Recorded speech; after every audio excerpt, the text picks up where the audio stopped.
I saw Alpha on screen, she always talked with this smoky Harvey Firestein sort of voice. Right, okay. But like not a Harvey Firestein, but you know what I mean? Like I have to phone my mother. I have to call my father. I have to call my mother. I have to call my lawyer.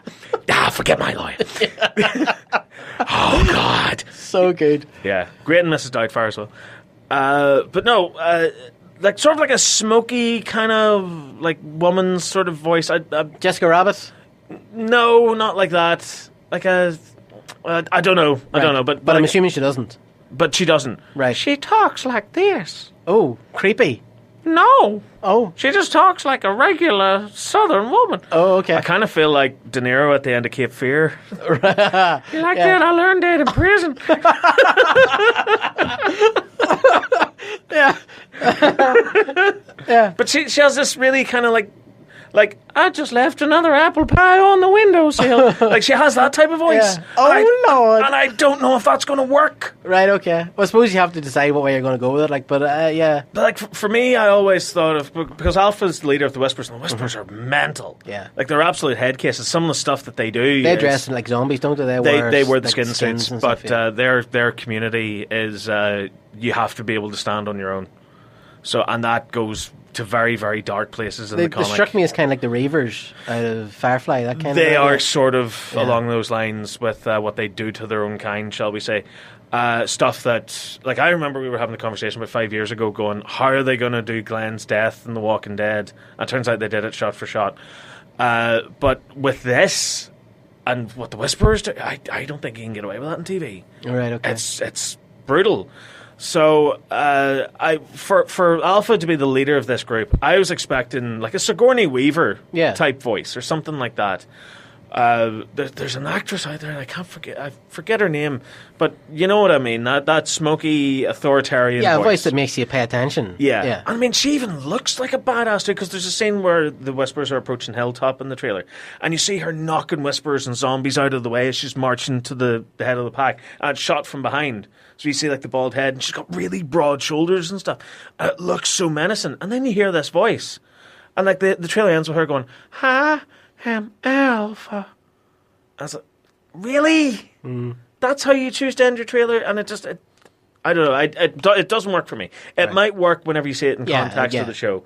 And as you were saying, it'll sound creepy and intimidating or whatever, especially whenever she I get that whispers. southern kind of creepy sort of southern comfort sort of, Deliverance kind of vibe off it. Yeah. Maybe that's what they're going for, have her more creepy than intimidating. Maybe. But honest to God, forget the last couple of series of The Walking Dead. This series so far has been great. Oh, I hate you because I thought I'd cut that tie. Like, I thought I was done with The Walking Dead. Now I kind of want to watch it. It has been fantastic. And the best thing is, you know the way we were talking for years now, The Walking Dead does this thing where the first half of a season's awful and the second half's good. Yeah. Or the first half's good and the second half's awful. I think the first half of Series 9 was the awful half. Right. And I really loved it. Because, do you know, with The Walking Dead, they'll spend half a season doing one thing. Like, with this one, up until Rick left, they were trying to build this bridge, or fix this bridge. And it was all about the bridge. We've got to work on the bridge. We've got to go out and get the materials for the bridge. Oh no, zombies are attacking the bridge. We have to fight off the zombies and save the bridge. Yeah. And then that ties into how Rick Grimes leaves the show. But I kind of feel like that was sort of, okay, this is Rick gone now. That was his kind of bubble. That was his final story arc. Right, okay. And then after that, it goes in this bold new direction. Like, because Judith is still alive. And the baby? Yeah, and who was brutally killed along with her mom in the prison. That scene. Which was very, very dark.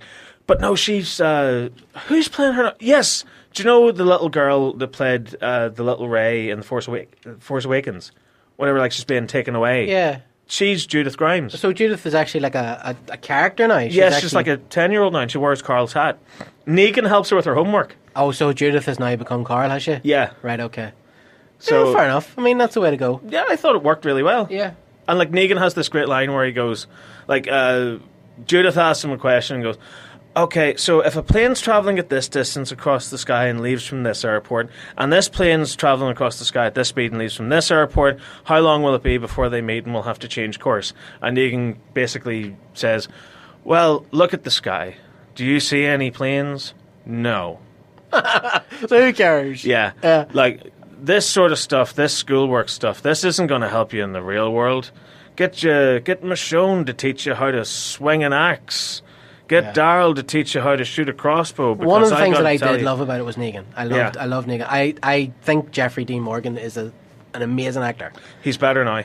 Right.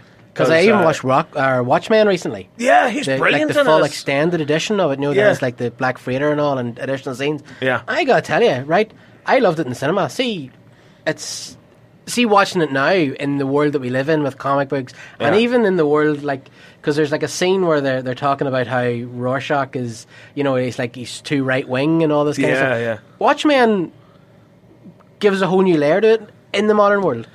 I gotta tell you something as well. You ready? Yeah. That movie came out 10 years ago. I know. 10 years And let me tell you, if you haven't seen it recently, sit down and watch it, and watch the extended edition. It's a breathtaking And movie. I watched Sucker Punch. I hated Sucker Punch in the cinema because I thought it was just pure titillation. Yeah. But when you watch it and you think about it, there's a hell of a lot more going on in that movie. There is, yeah. There's many subtle levels. There's a lot of, like, there's 3 levels in the movie itself. Yeah.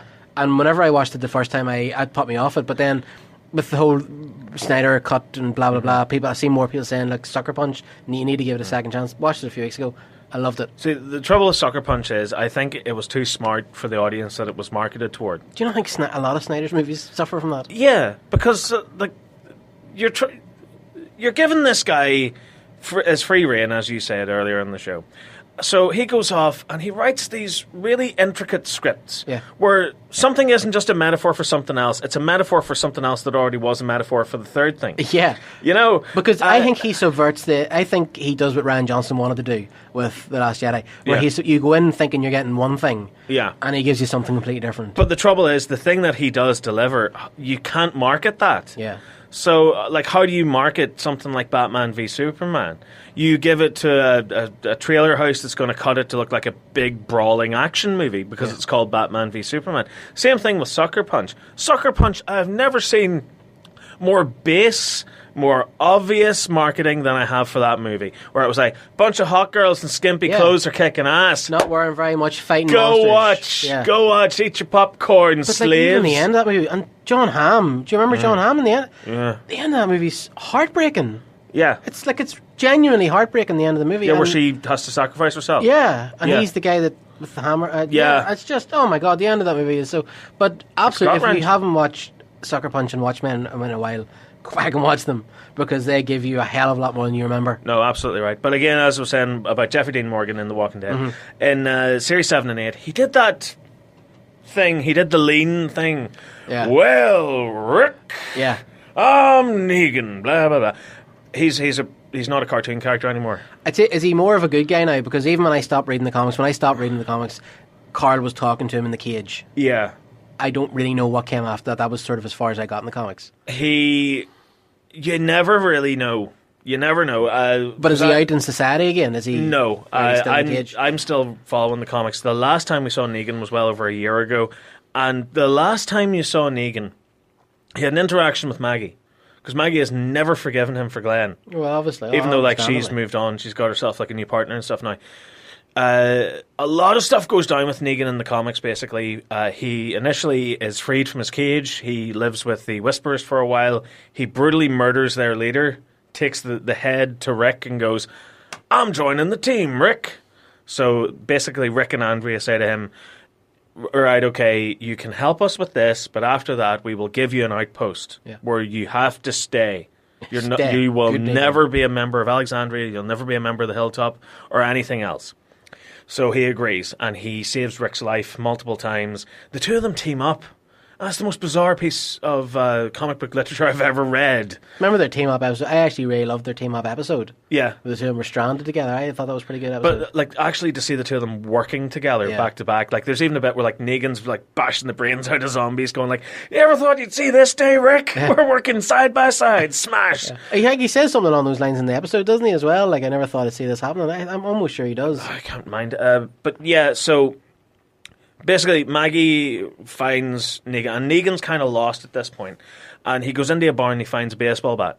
So he gets it and he goes back to the field where he saw the razor wire on the fence, and he takes that and he lights a campfire and he's wrapping it, like the baseball bat, with barbed wire again. And that's when Maggie finds him. and she puts a gun to his head, and Negan starts to cry, and he basically goes, "Just do it. Do it. I've no purpose left anymore. I don't have the saviors. I don't have Lucille," referring to his wife, not the first bat, because the first baseball bat breaks. I don't have anything left. I'm so sorry for what I did to you. I'm so sorry for taking Glenn away from you. I don't deserve to live. Just kill me. And Maggie just puts a gun down and walks away. And then Negan looks at the half-built Lucille 2 that he's made and throws it in the fire and walks off. And that's the last time you ever see him in the comics. Oh, right, cool. So they did... Do you have the comics? No, I read them online. Okay. Legally. I didn't say anything. You can be sure of that. I didn't say anything. No, I have an app for reading them. But that's funny, I used to read them in the app as well. Yeah. I lost my login and I never got back to it. No, like I read all the... What do you call it? Comicsology? Yeah, Comicsology, yeah, that's right. So they did the scene with Maggie and Negan in the last episode of The Walking Dead, I think. And it's really bizarre because that should have come way, way later. Yeah. And also another thing that kind of annoys me too is we'll never get that team up of Rick and Negan. Because the Whisperers unleash like millions of zombies upon Alexandria. And of course they burst in through all the walls and stuff. So they have to clear a path. So Negan and Rick take it in turns to run out. One of them covers the other with the gun while one's beating the hell out of the zombies, either with Rick's axe or with Negan's bat. And it's really, really clever and it's really well done. We're never going to see that. Like, we may see a version of it with Negan and Daryl or with Negan and Michonne or whatever, but it's never going to be the same. It's never going to have that dynamic. Yeah. And so Negan gets freed in the comics by someone else who wants him to kill Rick, but Negan, being Negan, obviously turns around and shanks him. Yeah. So Negan, as the Series 9 ended, Negan's free. And he walks out of the cell. Like he basically he's doing the Great Escape thing where he's throwing the ball at the wall, and the ball knocks off at a funny angle and goes out of the cage. And Negan goes up to it and like puts his head on the cage door, and the cage door swings open. Oh, I remember you telling me this before. Yeah, and that's the last time you see him.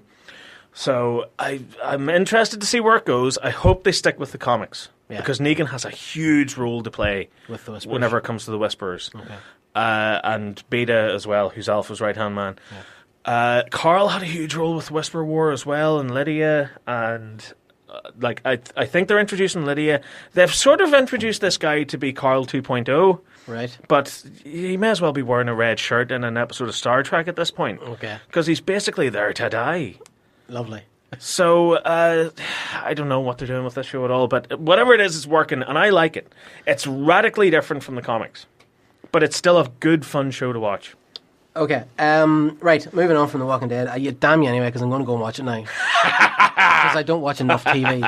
Right. As we record this show, the trailer for Hobbs and Shaw is dropping tomorrow. Yes. Can't wait. Yes, please. Dwayne Johnson said that as of yet he hasn't been asked to come back for Fast and Furious 9. Do you know what I'm kind of seeing from this, though? I'm kind of seeing that Hobbs and Shaw is going to be all the new characters.